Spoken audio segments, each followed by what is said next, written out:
Mana hadisnya? La sholata, tidak akan sempurna sholat seseorang. Kamilatan, tidak akan sempurna.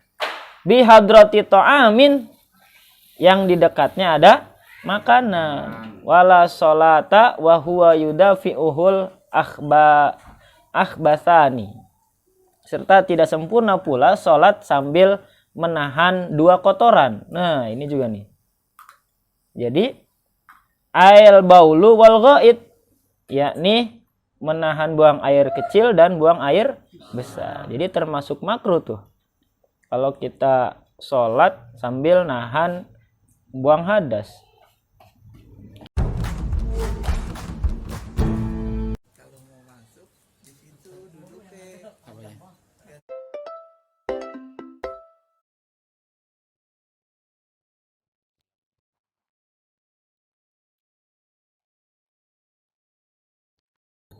Ya, kita lanjutkan untuk diskusi fikihnya. Assalamualaikum warahmatullahi wabarakatuh. Waalaikumsalam. Bismillah, alhamdulillah, wala haula wala quwata illa billah. Allahumma sholli wa sallim ala sayyidina Muhammad ibni Abdullah wa ala alihi washabihi ajmain, amma ba'd. Seperti biasa, Bapak-bapak sekalian, kita lanjutkan dengan diskusi fikih. Kita bertawasul dulu pada Rasulullah SAW dan sekaligus mendoakan, mengirimkan suratul Fatihah untuk pengarang kitab ini, kitab Fathul Mu'in. Saya Zainuddin bin Abdul Aziz. Ila hadratin Nabil Mustafa Sayyidina Muhammadin sallallahu alaihi wasallam wa ala alihi wa jazzi wa jirati wa ummatihi wa khususan hadiatan ila ruhi Syekh Zainuddin bin Abdul Aziz al-Maribari al-Fanani wa usulihim wa burihim wa ahli silsilatihim syaulillahi lahumul Fatihah. A'udzu billahi minasyaitonir rajim. Bismillahirrahmanirrahim. Alhamdulillahi rabbil alamin arrahmanir rahim maliki yaumiddin. Iyyaka na'budu wa iyyaka nasta'in ihdinas siratal mustaqim. Siratal ladzina an'amta 'alaihim ghairil maghdubi 'alaihim waladdallin. Amin. Masih membahas tentang hal-hal makruh pada saat sholat. Kemarin kita sudah bahas di antaranya makruh ketika kita lagi sholat celinguk menengadahkan leher kita ke atas ke bawah apalagi sampai ke samping. Kemudian makruh juga ketika kita sholat meludah, ya, baik ke arah kiri maupun ke depan apalagi. Kemudian ada juga hal-hal yang diharamkan di masjid, termasuk tanah yang menjadi bagian dari wakaf masjid. Nah, sekarang kita lanjutkan wa tukrahu bi hadrati ta'amin aw syarabin yastaqu ilaihi. Makruh salat yang berikutnya adalah ketika kita salat di samping kanan kiri kita ada makanan dan minuman. Makruh tuh. Lagi prasmanan malah salat gitu kan. Makruh tuh. Atau ya biasanya kejadian buka bersama ya. Tapi ada syaratnya. Makruh juga kita sholat di sampingnya ada makanan dan minuman yastaqun ilaihi. Kalau kita kepengen sama makanan minuman itu. Artinya kalau kita sudah nggak kepengen, makruh nggak? Enggak. Walaupun kita sholat di samping kanan kiri depan kita ada makanan. Jadi syaratnya yastaqun ilaih. Kepengen, masih pengen makan gitu. Karena sholatnya nggak bakal inget pengen makan terus samping kiri, aduh ada pecak bandeng gitu kan. Kanan ada empal gentong, udah itu ada ini ya kambing guling, udah itu primadona hajatan kambing guling. Belum salaman kambing gulingnya udah habis, pengantin masih nunggu ya. Li khabari Muslimin, berdasarkan hadis yang diriwayatkan oleh Imam Muslim dari Rasulullah sallallahu alaihi wassalam. Mana hadisnya? La sholata, tidak akan sempurna sholat seseorang, kamilatan, tidak akan sempurna, bihadrati ta'amin, yang di dekatnya ada makanan, wala sholata wa huwa yudafi'uhul akhbathani, serta tidak sempurna pula sholat sambil menahan dua kotoran. Nah ini juga nih, jadi ail baulu wal ghaid, yakni menahan buang air kecil dan buang air besar. Jadi termasuk makruh tuh kalau kita sholat sambil nahan buang hadas. Misal nih lagi sholat asar, pas di tengah-tengah rakaat kedua ada rasa kebelet gitu kan. Ya, di sini dianjurkan sekiranya mampu ditahan, tahan sampai sholatnya selesai. Tapi kalau kepengen atau kebelet itu datangnya sebelum takbiratul ihram, itu sebaiknya buang hajat dulu. Karena makruh kalau sampai kita sholat tapi sebelumnya kita sudah kepengen buang air. Lanjut. Wa kuriha sholatun fi tariqin bunyanin la bariyata wa maudi'i muksin. Makruh juga melaksanakan sholat pada bangunan yang berada di tengah jalan. Bangunan di tengah jalan. Ada ya? Tugu, Pak, mungkin. Bisa jadi. Makruh tuh.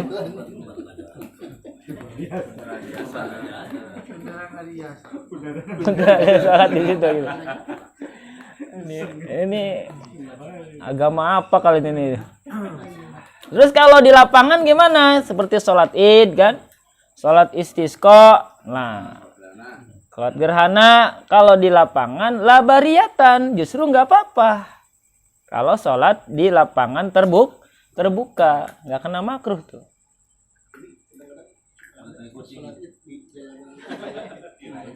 Nah, karena mungkin lapangannya nggak ada, nggak apa-apa.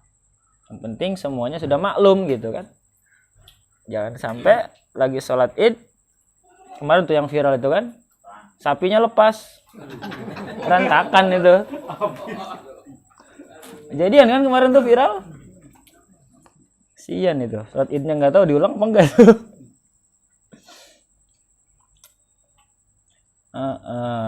Jadi makruh ya sholat di bangunan yang di tengah jalan, tapi kalau di lapangan terbuka justru nggak makruh. La bariyata wa maudi'i muksin wa bimakbaratin illam yatahaqqaq yabshuha sawaun shalla ilal qabri. Demikian pula makruh di tempat pemungutan pajak dan di atas kuburan. Nah, apa nih tempat pemungutan pajak? Kalau di kita apa? Kantor pajak. Bapenda situ. Badan Pendapatan Daerah. Samsat.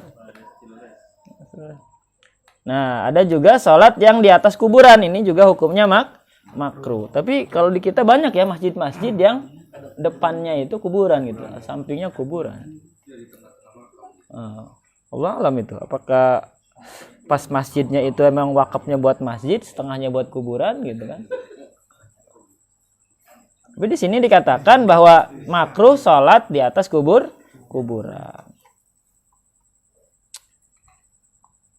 Kalau kuburan itu tidak nyata untuk digali, artinya permanen di situ gitu.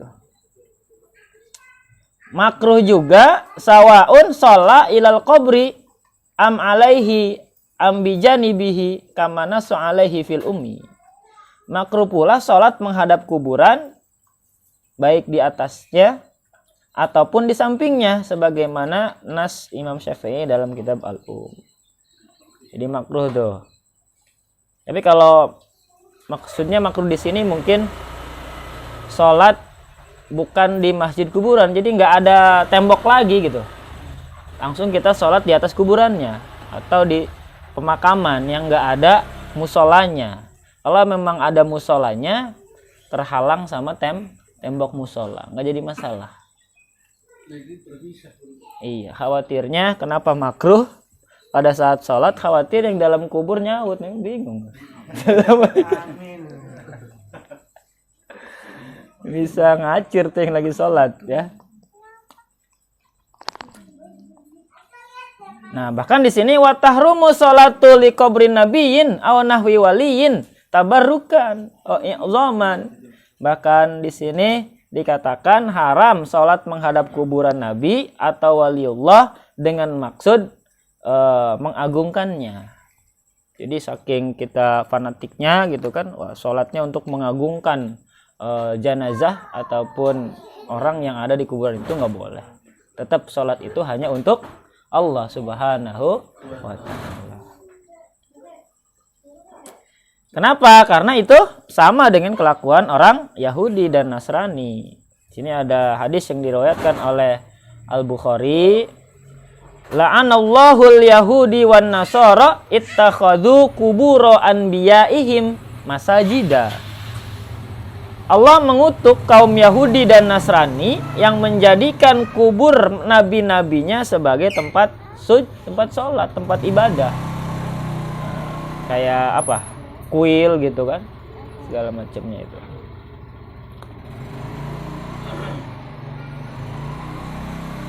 Nah, di sini ada pengecualian nih. Di sini kata Syekh Zainul Iraqi, beliau membahas bahwa tidak makruh sholat di masjid yang di sekelilingnya dipergunakan sebagai kuburan. Nah, boleh ya.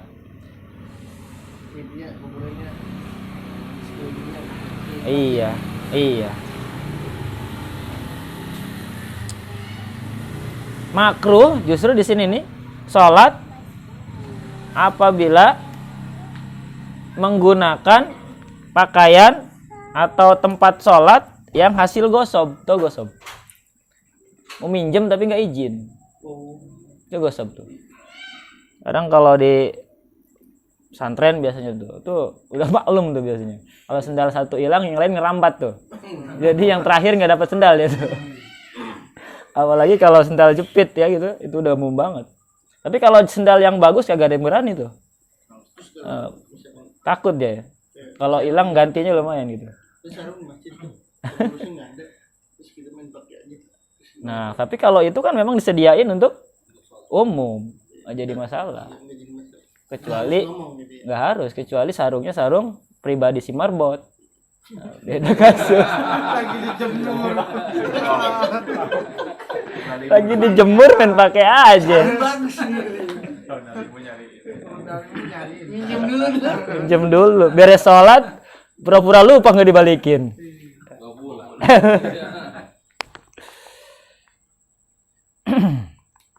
Watasihu bila saubin kama fi saubi maghdubin. Sah sholat tanpa memakai baju seperti sahnya memakai baju hasil gosok.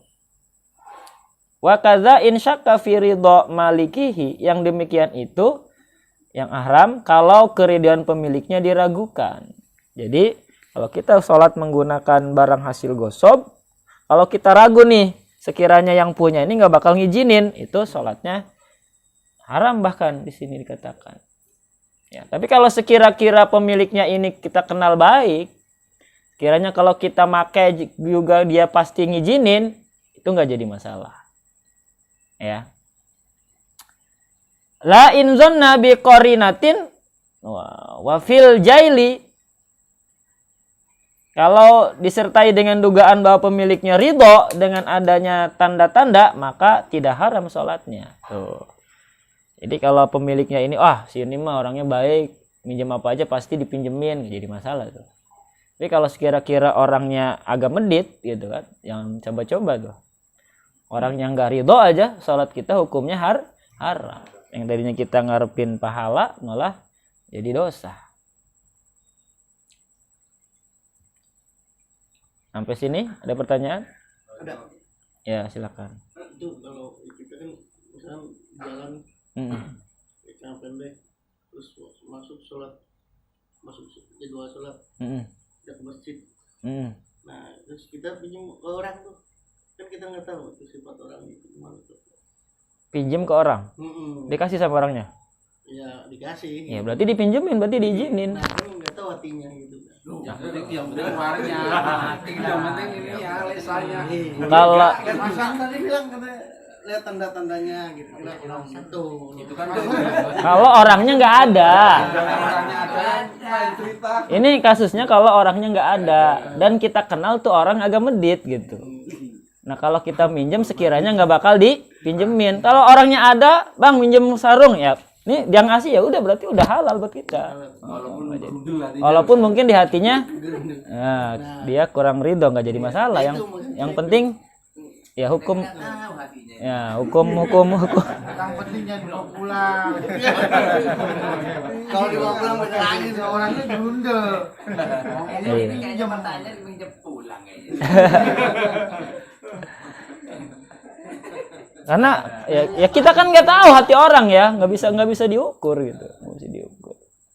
Bahkan pada kasus itu kan ketika di perang apa tuh, ada kaum kafir Quraisy terdesak, kemudian dia mengucapkan kalimat syahadat tapi tetap dibunuh sama sahabat. Itu diomelin sama Rasulullah. Kenapa kamu bunuh? Dia kan udah mengucap kalimat syahadat. Tapi si sahabat ini yakin, dia mau mengucap syahadat juga biar selamat aja Rasul, alasan doang. Terus kamu tahu isi hatinya? Enggak. Ya. Lisannya kamu nggak percaya, hatinya kamu nggak tahu. Terus mau pegangan yang mana? Sambil ditegur kayak gitu. Nah artinya ketika urusan hati itu yang tahu cuma dia sama Allah. Kita yang penting kalau ketika udah diizinkan ya sudah itu yang kita pegang gitu. Patokannya itu. Ridho nggak ridho itu urusan dia. Yang penting dia udah ngizinin. Nah. Baik lagi ya katanya mau bobo. Sini. Mas saya mau nanya Pak. Ya monggo. Mungkin ini sering dialami oleh perantau ya. Apalagi kita kan Hidup anak rantau. Pada saat awal datang kan kita kadang-kadang ke tempat saudara jauh atau mungkin yang beda keyakinan gitu kan. Iya. Terus kan saya kita datangnya jam-jam 9 pagi tuh. Langsung kita tiba-tiba sholat di situ di rumah itu. Iya. Kita nggak izin gitu. Apakah itu termasuk itu juga? Ya, balik lagi ke tempat jadi kan di tempat sholatnya. kalau jam-jam 12 kan kebanyakan kalau yang kerja kan mesti nggak di rumah. Atau kita pas datang udah kan ini saya tinggal dulu kerja ya gitu. Kita nggak sempat ngomong bahwa ini nanti kalau saya sholat di sini itu bagaimana itu kita mesti izin nggak itu Pak? Apakah nanti kalau nggak izin termasuk gosok itu atau bagaimana? Itu masalah tempat. Salah. Iya. Ya. Di tempat sholatnya. Tempat sholat rumah dibuat sholat gitu loh. Iya. Itu apakah termasuk atau enggak? Oke. Nah di sini. Sering ngalamin saya ini. Ya bertamu lah ke rumah orang. Iya. Ya. Tapi enggak. Jadi ketika orang itu sudah izin mau pamit orangnya kan mau pergi dulu gitu kan. Yang mau kerja dulu lah. Nah, tapi kan kita lupa tuh enggak nanya dulu gitu loh. Nah berarti secara nggak langsung kan dia ngizinin kita mau ngapain aja di rumah itu gitu. Rumahnya udah dipasrahin. Udah dipasrahin, asal jangan dijual kan. Ditinggal aja dia udah percaya. Udah percaya, artinya insya Allah dia udah ngizinin dengan apa namanya dengan perkataan seperti itu secara tidak langsung dia sudah ngizinin gitu. Ini yang nggak boleh itu kita sholat di tempat yang sama sekali kita nggak tahu pemiliknya siapa gitu kan.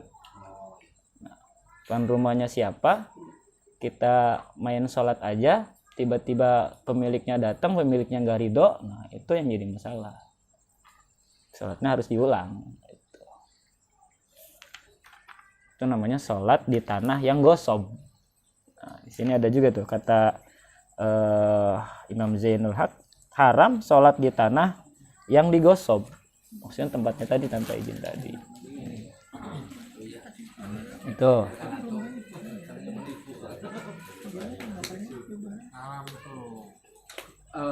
Berarti kalau istilahnya kita udah mertamu ya, kita udah bertamu, berarti ketika udah si tuan rumah udah welcome berarti ya udah harusnya semua udah diizinkan.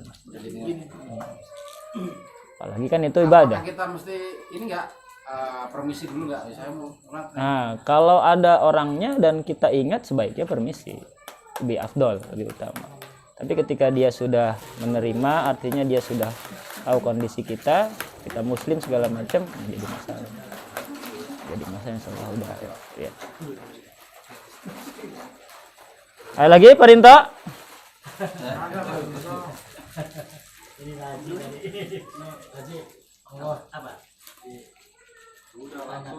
Langsung aja. Syiddatul khauf. Nah itu yang saya mau tanyain. Ya kan? Angel wes angel. Pakai masih udah tahu. Ini punya Jawa kayak mas. Itu saya mau tanyain. Ayo Pak Rinto. Enggak ini beda Pak ya. Ini hampir mirip ya. Mirip di kita. Nah, terkait kita misalnya nih bertamu Pak ke rumah siapapun lah ya.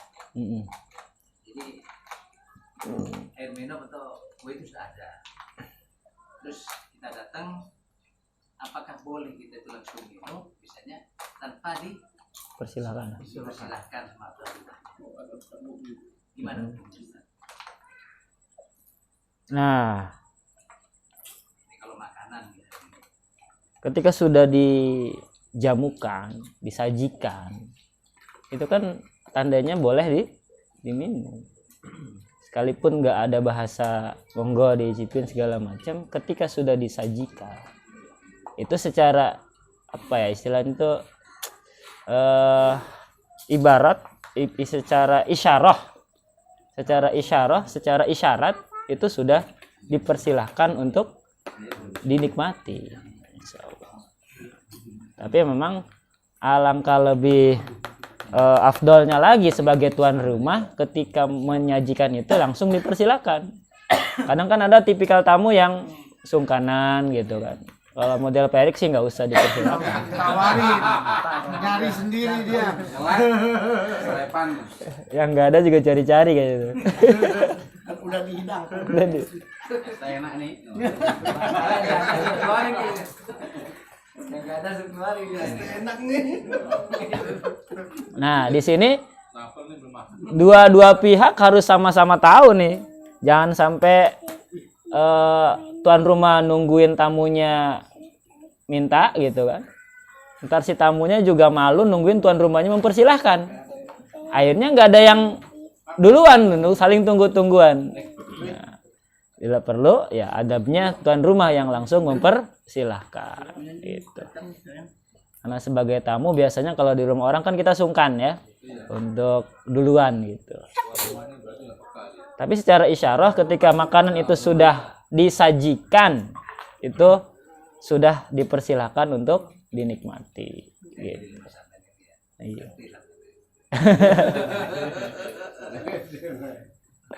Iya kan, tanpa kita bilang Pak Haji monggo icipin juga udah paham kan, ketika sudah dijembrengin di depan kita itu isyarahnya sudah boleh dinikmati gitu. Ada lagi? Mas Rian senyum-senyum aja nih, jangan-jangan lagi mikir bikin pertanyaan yang susah ini. Kalian ada pertanyaan nih.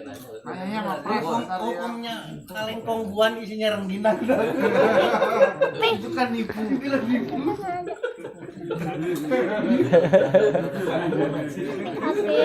Itu kreatif itu. Apa sayang? Iya. Baca. Akan udah bisa baca. Ini panas nih. Apa bacanya? Jamal. Siapa Jamal? Kue cincin.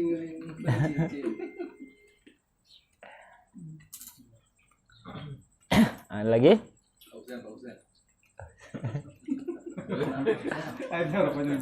Pak, berarti yang kayak gini ini bagi kayak kita musafir mesti harus hati-hati ya. Betul. Ya, Jadi musafir harus kita berhenti di tengah di pinggir jalan sholat juga punya orangnya boleh enggak gitu ya. Ya lagi neduh mungkin ya. iya. Waktu masuk sholat bingung kan. Tapi kalau orang yang ngizinin tapi terpaksa kita tahu dosa gak? Terpaksa kita tahu maksudnya. Jadi misalkan Kayak tadi. saya mau izin nih, Tadi posisinya. ya kita tahu nih orangnya mau nggak mau nih, gitu ya kan? Ya udah. Ya nggak apa-apa. Ketika sudah keluar kalimat ya udah, Ya, berarti sudah Dia dapat terpaksa izin. gitu. Nah, sedangkan kita tahu dia itu terpaksa. Nggak jadi masalah. Yang penting dari mulutnya keluar izin. Hah? Kita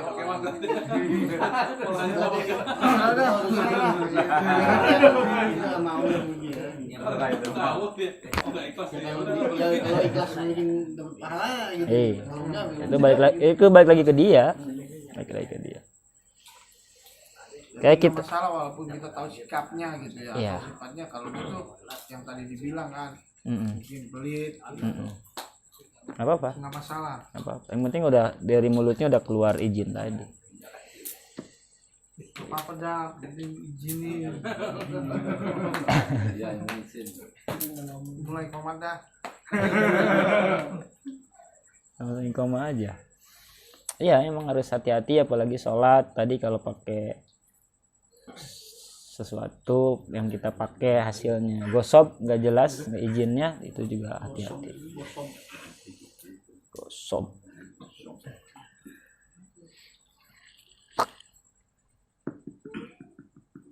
Termasuk itu ketika di masjid itu kan misalkan kita pakai sepatu ya mau sholat, jamaah yang lain mungkin udah duluan tuh ada sendal kan, tempat wudhu ke ini agak jauh nih, mau izin mereka lagi sholat, kita nggak tahu ini sendal siapa-siapanya kan, bisa jadi yang kita comot sendalnya orang yang pelit tadi. Nah itu juga harus hati-hati tuh. Kalau ada sendal masjid yang khusus untuk wudhu pakai itu, jangan pakai.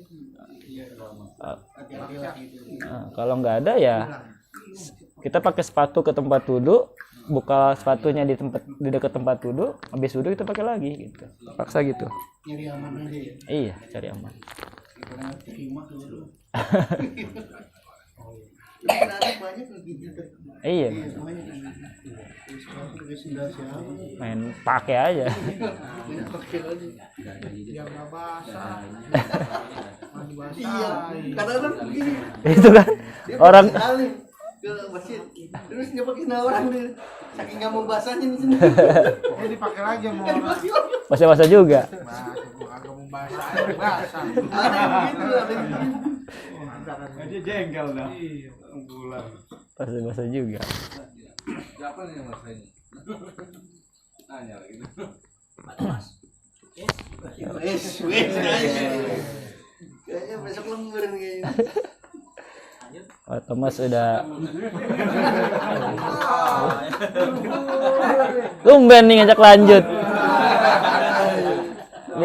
Biasanya pamit. Rekam semua ini. Biasanya cukup. Kayaknya di rumah lagi datang bulan nih. Jangan pulang dia ngelanjutin sampai jam berdua. Private. Les private. Cukup ya? Nah.